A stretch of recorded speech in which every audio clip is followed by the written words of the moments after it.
સુરતમાં મા કાલી education and charitable trust દ્વારા સેવા કેમ્પનું આયોજન કરવામાં આવ્યું હતું, જેમાં સરકારની વિવિધ યોજનાઓ વિશે લાભાર્થીઓને લાભ આપવામાં આવ્યા હતા। મા કાલી એજ્યુકેશન એન્ડ ચેરિટેબલ ટ્રસ્ટ દ્વારા જાહેર સેવા કેમ્પનું આયોજન કરવામાં આવ્યું હતું।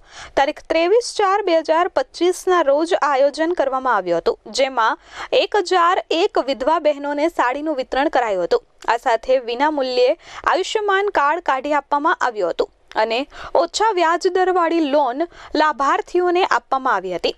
આ સાથે હેલ્થ ચેકઅપ કેમ્પનું પણ આયોજન કરવામાં આવ્યું હતું। વિના મૂલ્યે આંખની તપાસ તથા મોતિયાના ઓપરેશનનું પણ આયોજન કરવામાં આવ્યું હતું। આ કાર્યક્રમમાં મોટી સંખ્યામાં લાભાર્થીઓએ લાભ લીધો હતો। સુરતના ઘોડદોડ રોડ પોલીસ ચોકી પાસે આયોજન કરવામાં આવ્યું હતું, જેમાં મોટી સંખ્યામાં લોકો જોડાયા હતા। અમિતભાઈ જયસ્વાલ અને ગૌરાંગભાઈ બાગિયાવાલા તરફથી વખતો વખત જાહેર સેવા કેમ્પનું આયોજન કરવામાં આવે છે, જેના કારણે લાભાર્થીઓને લાભ મળી રહે છે।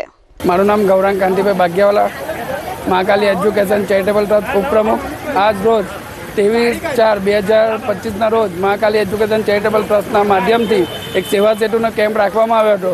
એમાં 1001 વિધવાઓને સાડીનું વિતરણ કરવામાં આવ્યું હતું, આયુષ્માન કાર્ડ હતું, બ્લડ કેમ્પ હતું અને આંખની તપાસ, મોતિયાના ઓપરેશન એવી અનેક પ્રકારની સુવિધાઓ ફ્રીમાં રાખી હતી। મહેમાનમાં કોણ કોણ ઉપસ્થિત હતા? મહેમાનમાં શાસક પક્ષના નેતા શશીબેન ત્રિપાઠી હાજર હતા, વોર્ડ નંબર 21ના કોર્પોરેટર શ્રી અશોકભાઈ રાંદેરી હતા, ward number 21ના corporator Shri Sumanben Gadhiya હાજર હતા અને વોર્ડ પ્રમુખ શ્રી અમિતભાઈ જયસ્વાલ હાજર હતા અને યુવા મોરચા ઉપપ્રમુખ શ્રી ગૌરાંગભાઈ બાગિયાવાલા હાજર હતા। એવા અનેક મહાનુભાવ હાજર હતા। કેટલા વર્ષોથી આ કાર્યક્રમ છે?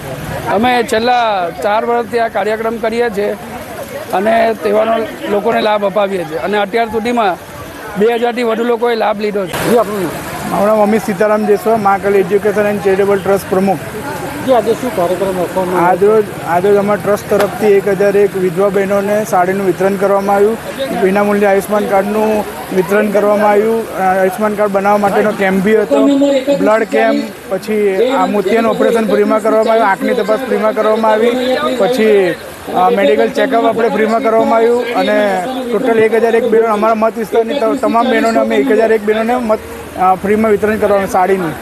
મહેમાનમાં કોણ કોણ ઉપસ્થિત હતા? મહેમાનમાં અમારા BAPS સંસ્થાના ટ્રસ્ટી નવનીતભાઈ પટેલ, પછી બાપુશ્રી, પછી સ્વામીજીઓ, અમારા વોર્ડ નંબર 21ના તમામ કોર્પોરેટરો, અમારા શશીબેન ત્રિપાઠી નેતા શાસક પક્ષના, પછી અમારા તમામ કોર્પોરેટરશ્રી, પ્રમુખશ્રી, પછી અમારા તમામ ટ્રસ્ટીશ્રીઓ હાજર હતા।